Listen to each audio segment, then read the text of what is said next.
Just. Sit out on it. Was there for like 2 hours.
Mike gets quiet.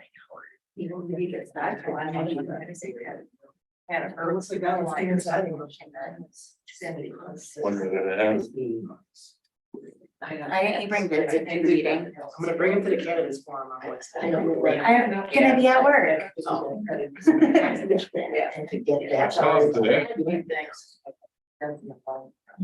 Tracks that mile down your back. Oh, yeah, that's for sure. I should text her. Getting geared up, slippers. Carrot. Takes 15 minutes to get ready to go inside for 5 minutes. I remember those days. Yeah. Not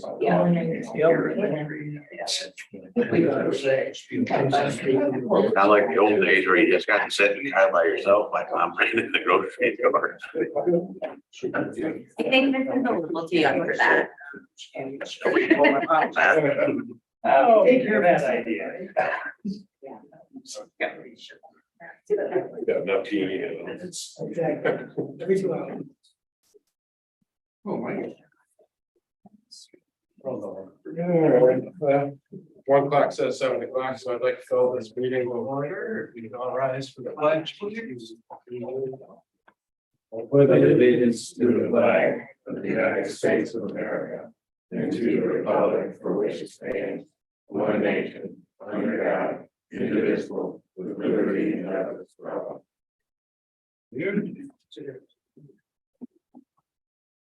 Roll call. Don Leo. Here. Jamie Melky. Here. Matt McGarrett. Here. We do have 2 missing members, but we do have a quorum. Good. Before we get into citizens' comment, we need to add discussion item C, which will be new proposed substation location. So if you have citizens comment, you'll have to wait till we get to see the substation.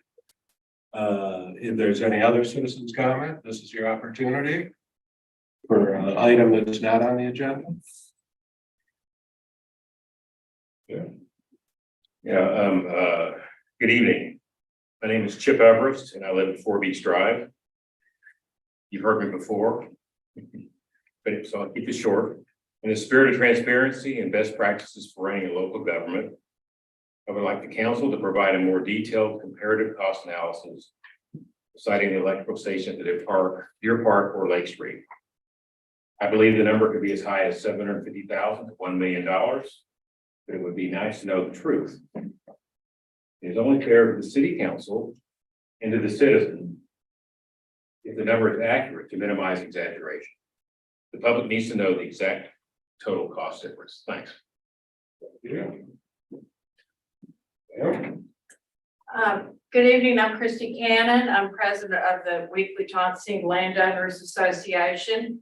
And so in representing the WLA, we would like to request that if the substation is located down here, that you break it in, that you go the extra mile and probably the extra money and do it right to break it in and have it similar to the police station and the city council. I was here last year when you showed the slides up there, and it had Traverse City with the bricked substation and cedar trees. And I just thought that the Traverse City plan was so much better than the cedars. And I Zoomed last meeting, and I know we got into it, you all got into a discussion about the cost.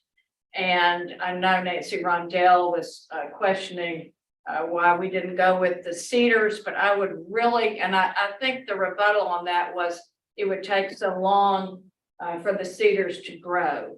So I would like to request, if it's going to be down here, that we do it right. We spend the extra money and we brick it in.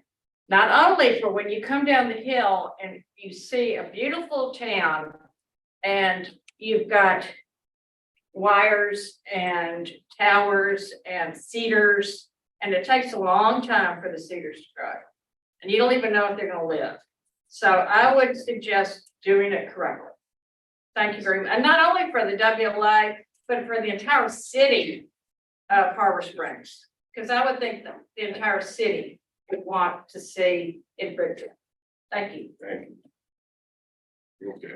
Anything else? I do have that breakdown for you, Chip, right here. Okay. That we went over the summer. It was about $450,000 difference between the Lake Road location and Deer Park. $450,000 more for there. That's not including extra vegetation removal or the wall. So that's just apples to apples, basically. Sites. So it's about $450,000. So it's not including the moving the Deer Park, it's not including the brick wall. It's not including the brick wall. Okay. Yeah. Or moving the Deer Park. Yeah, but honestly, Yeah, that, that no, that doesn't include that. it doesn't include that. Okay. That's very minimal. Yeah, it's a couple $1,000.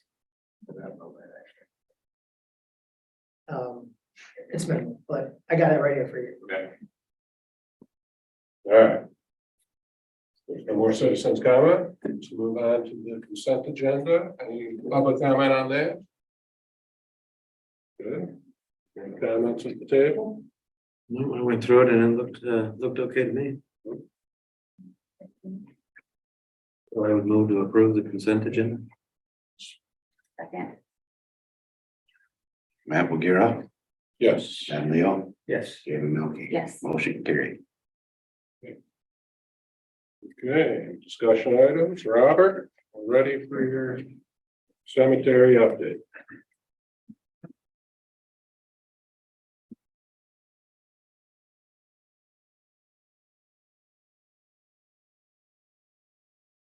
Something open. What a red. Good evening, Honorable Matt McGarrett, Mayor, members of the council, Fellow citizens, friends, and neighbors, my name is Bob Kalashevsky.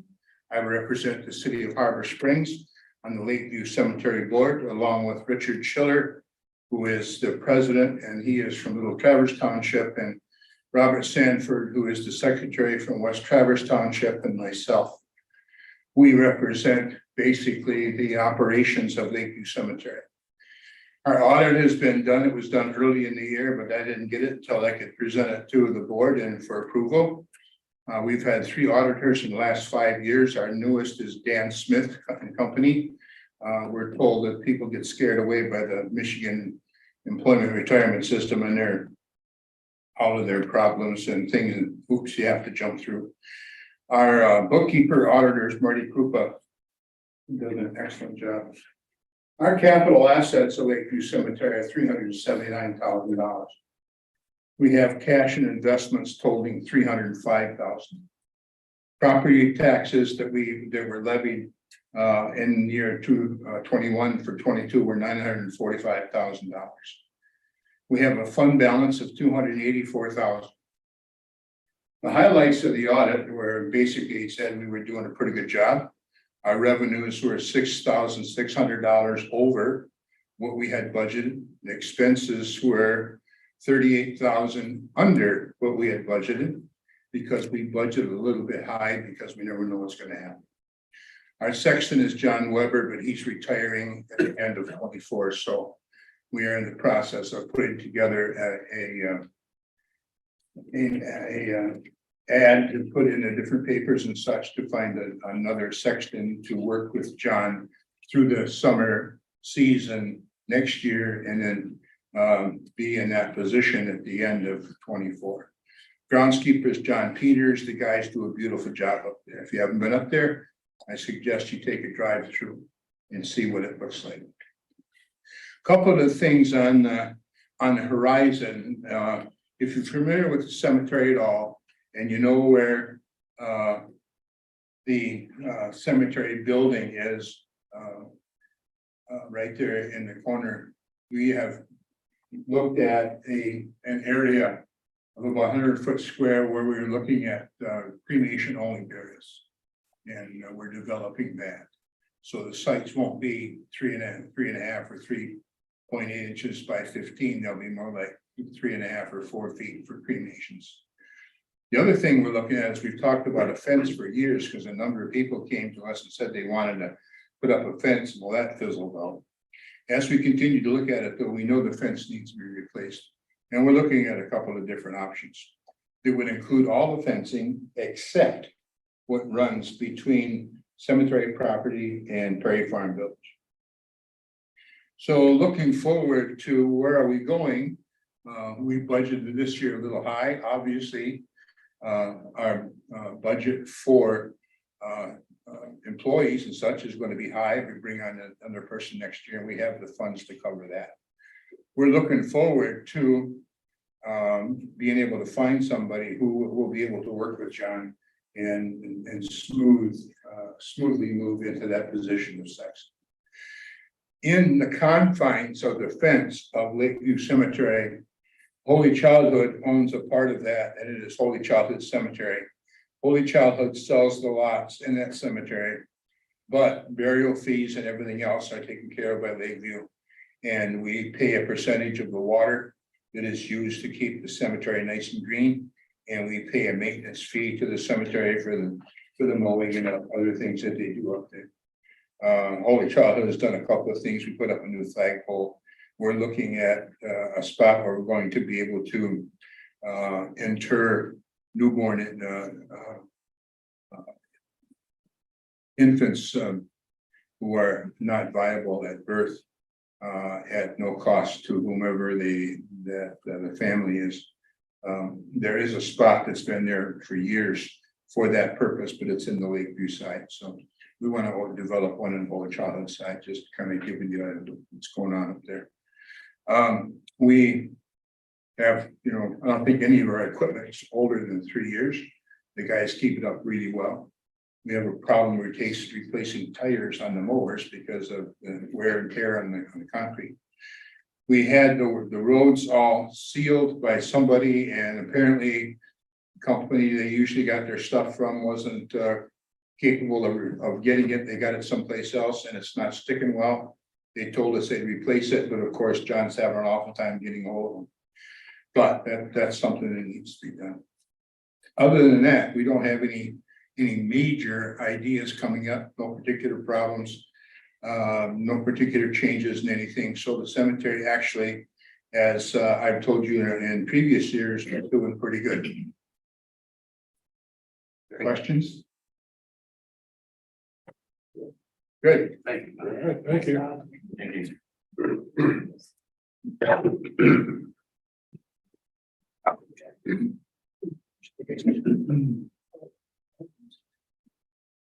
Yeah, next year.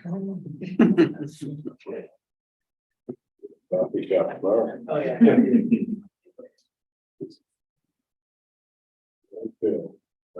Judd Street there. Okay, yep, so this project is for replacement of the Judd Hill retaining wall. This was on our, obviously our capital improvements plan. We went out to bid for this late summer. We had estimated the replacement cost to be between $500,000 and $600,000. Of course, that was up from our estimate a few years ago, which was about $300,000. We got 5 bids back. They ranged from $509,000 to about $765,000. Staff, Clerk Whitaker, myself, and DPW Director Lucas Vanderzee, we score them per our purchase policy. And Spearling, which was the lowest bid, also had the highest points. Spearling Truck and Excavating for $509,882. The goal is to start this project probably early April, but with staging to begin in mid-March, if the weather is okay, to maybe close down the road in March to prepare for the project. And then be done by June 15th or before the summer. So this project, $509,000 from the street funds. And we won't need any general fund money for this. We can cover it from the street fund. Good thing that we got a little bit. Yes. Yeah, it's good. Spearling's done work for the city. Yep. Seem to do a good job. No, I'm comfortable with it. Yeah. Yeah, I think that somebody needs to talk to them about slowing down when they're driving through town. We do. They drove through the corner of Bay and State going at least 30 the other night at 6 o'clock.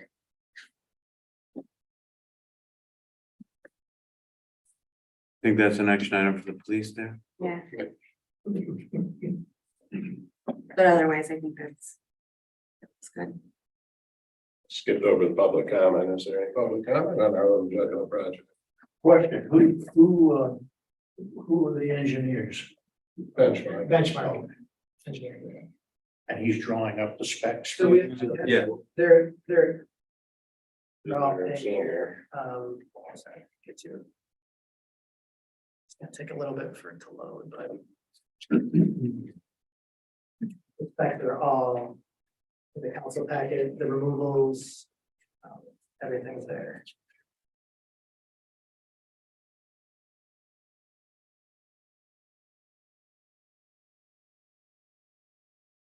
Victor, will there be trees to come down?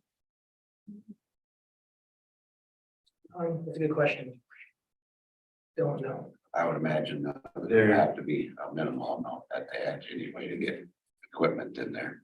But the trees on the, down that west side, Not on the top of the bluff. but they have to dig into it to get the grade. I'd be surprised if they can do it without digging out a transfer. Most of that stuff's pretty scrubby in there anyways. Did not see that in here. Will frost laws come into play on this? Don't those usually not come up until like May? Usually middle of April. But if they, I don't know. Yeah, that's interesting. Well, It is they what can it get their is. equipment in place before the frost lines Right. go into effect. If they stage properly, Yeah, there won't be they a problem. Get the materials there. So those are there, Bob, if you want.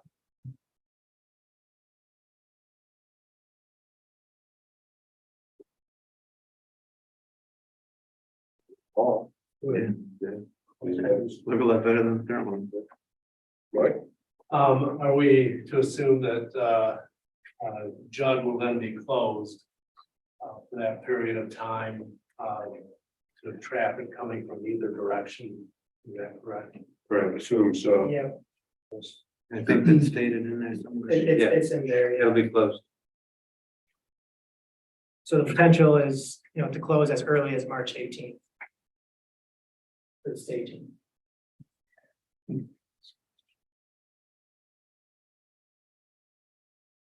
Will it also be closed then to pedestrian traffic as well? That's a good question, because the sidewalk's on the other side of the road construction, so I can ask Benchmark if they're also closing the sidewalk. I didn't see that in there. Does the road actually get wider after this, or is the wall gonna be in about the same place? It's gonna be about the same place. It's just not gonna look like it's gonna fall into the road. If you start widening, I think that was discussed early on, if you start widening it, you have to tear into the bluff a lot more. Guys, I would just encourage people to drive down faster. So you need a motion? Yes, except the bid. I would make a Well, motion. hold on one second. Lucas is online. Lucas, do you have any, I didn't see you online. Did you have any answers to those questions about if you know if any of the trees are coming down or?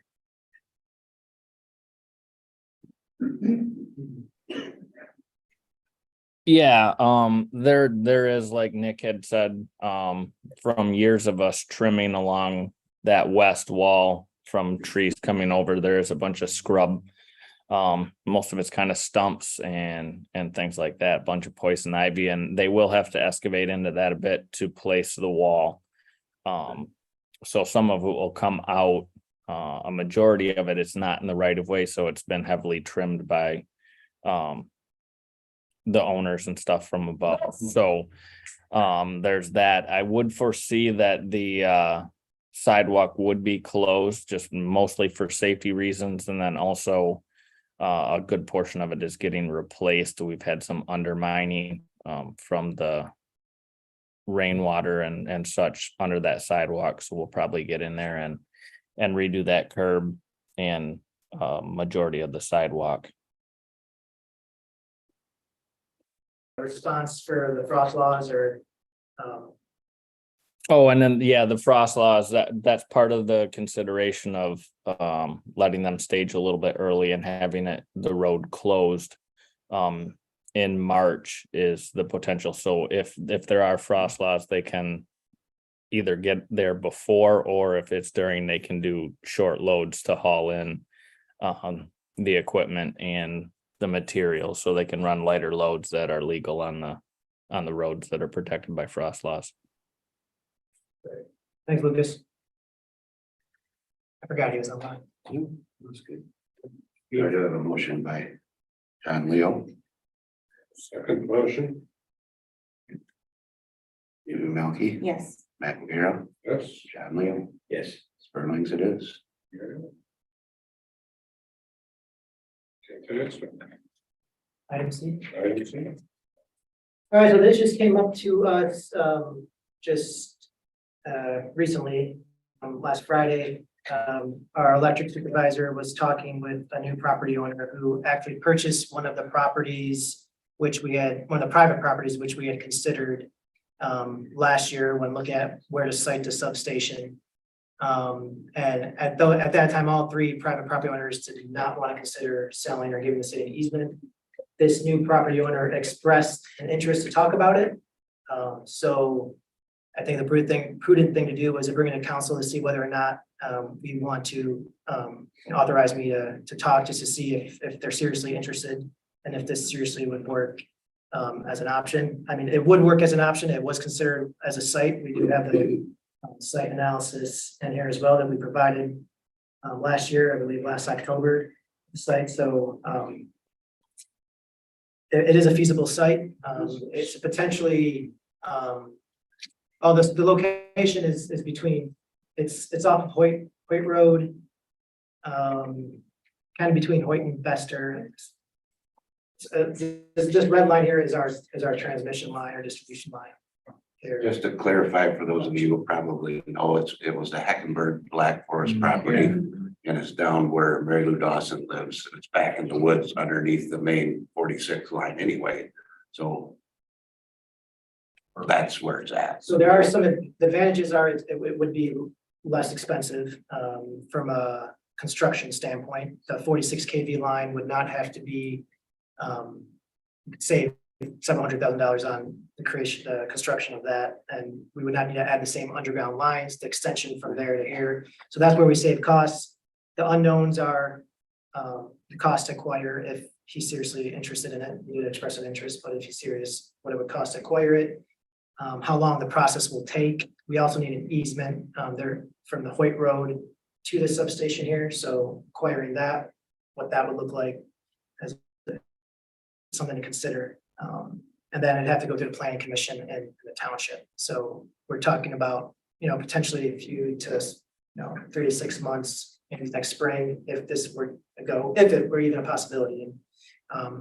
But he did express an interest, so I think it's worth looking into, and then either by the next meeting or the November meeting, I can report back to on whether or not it's an actual option or if it's not gonna pan out. We can still go ahead ordering the transformer because the transformer will go, doesn't matter if it's that location or this location, the transformer is good for either or. But I think it came up last minute, so I think it was prudent to bring it to you guys to see if you want me to further talk with him, the owner. Now, this was considered once before, but none of the property owners were interested. Yes, there were 3 private properties. Now, at that time, did we talk to the property owner whether easement would be needed? I don't remember, Jim, do you remember if we did? I don't think we did. Okay. So we didn't get a no previously, so we would have to approach them and find out if they're. So there already is one kind of easement there, right? It's a, So there is a residential easement serving that property from Hoyt. But would it extend to, would it cover a commercial use such as for the substation? It may, but Okay, so that's how they gain access to that piece of property, which is otherwise landlocked. there is an easement. Okay, so that's the regular driveway that's there. Yes, they could, yes, it kind of goes Okay. partway. That was my next Stops. question. How do you get back there? But there's an easement. There is an easement. Okay. Any public comment?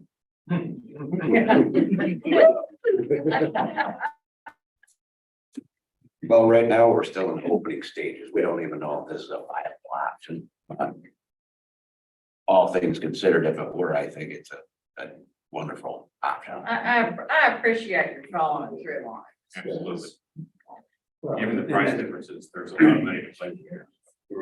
Well, as it's been stated previously, and you and I talked about, you need the side by side cost comparison. Yeah. Are they willing to do it? If they're willing to do it, at what price? If we can get the easement and then the side by side cost. If we're saving on one end, spending more to buy the property on the other end, how does it flesh out? yeah, so the costs that we had in October of 22, they did not, so these estimated costs of $2.66 million for this Heckenberg, or the former Heckenberg property, did not include the cost for what it would take to acquire the property. Correct.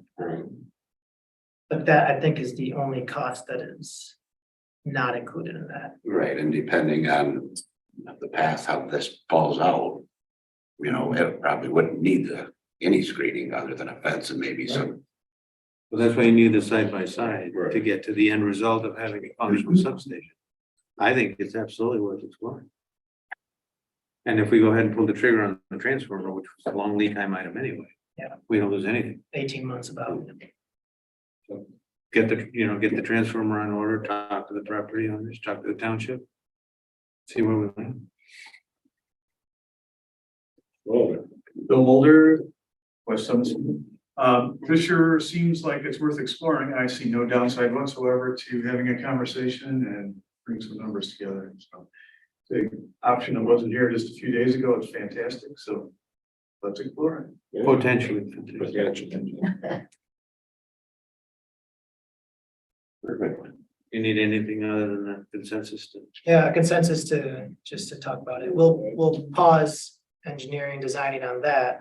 until we have an answer for this, but we'll still continue going forward with the transformer acquisition. Absolutely. I would agree to that.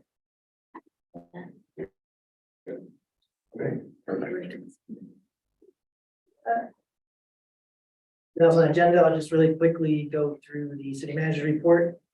Not a whole lot to report on. We did have, what, 15 volunteers, Dan, for the rain garden installation, maybe? 15? Maybe more, yeah. Maybe more, yeah, so that's, Turned out nice. it turned out really nice. If you have a chance, go check out the rain garden at Ottawa Stadium. It's pretty big, but that was, a lot of work on our DPW and park staff, but also the Watershed Council funded that with the grant that they had. And we started this 3 years ago, this process, and it finally came together. So, Fall Fest this Saturday, October 7th, 11 a.m. and 2 p.m. at Marina Park. Should be I fun. have 49 degrees. 49 degrees, should be fun. That's fall weather. Wear a sweater. I have to go. And next week, there's 3 different days where the planning commission is hosting some public information sessions on the zoning code review project. October 9th, 10th, and 12th. The 9th and 10th, there will be sort of storyboards here at City Hall, and there'll be someone from the planning commission and her staff to just answer questions and provide information about the zoning code update process so far. Then on the 12th in the evening, there will be kind of like a more of a formal question and answers and discussion about it. Is that right? Bill? That's right, All right. exactly right. Bill will be there probably most of the time.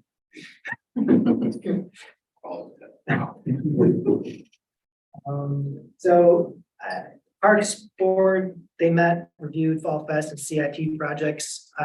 Speaking of CIP, I have received back from the department heads all the projects and all the projects that we're removing. I've passed it on to the policy team to review. Your scores are due next Wednesday. We'll get it to you guys. So I'll have that hopefully a rough draft of the planning commission to give it to them and at their October meeting, and then to review it at the November meeting. And then the process is taken to council in December. Planning commission approved the Harbor Master Building Site Plan, a site plan for Little Harbor Club, and a special land use on Lake Street. They also continued a lot split review to the October 19th meeting. I was at an MMAE conference on the September 19th to 21st. That was some very informative stuff about grid reliability, the transition to EVs, some other topics. So I also did ask the director of the MMEA to see if there's any federal grants or federal money for substations. She's going to get back to me on that. She's had a lot of questions about that from other municipalities. So I'm not saying that's for sure, but there's potential for some money that we could get. You don't know unless you ask. Yeah. Don't know how much it would be, but it could be something. So. And then I did have a meeting last week with Jim Raymer and county administrator and their attorney on the DDA TIF issue. I think we made some progress, I would say. I think they're open to potentially bringing something to the county as far as some sort of settlement. Once we have more details, we'll probably talk about that at the council and the DDA. But we kind of stressed that, we need to do this. And I think we said by before next year, before 2024 to get this resolved. No guarantees. Their board is split on a lot of issues at this time, so I can't, but I think we tried. We met with them several times now over the course of 3 years. And I feel like there's potential progress, but I don't want to jinx it. That's all I have. Great. Skate park, they're making amazing progress. Yeah. It's fascinating to watch them terraform that lot. Everything's on schedule. It's on schedule, yeah, so far. And we did receive the $80,000 donation for the playground. So, The next one. Yeah. All right. Good. Good. Any new or old? Good. Good. Meeting adjourned. Thank you all for coming.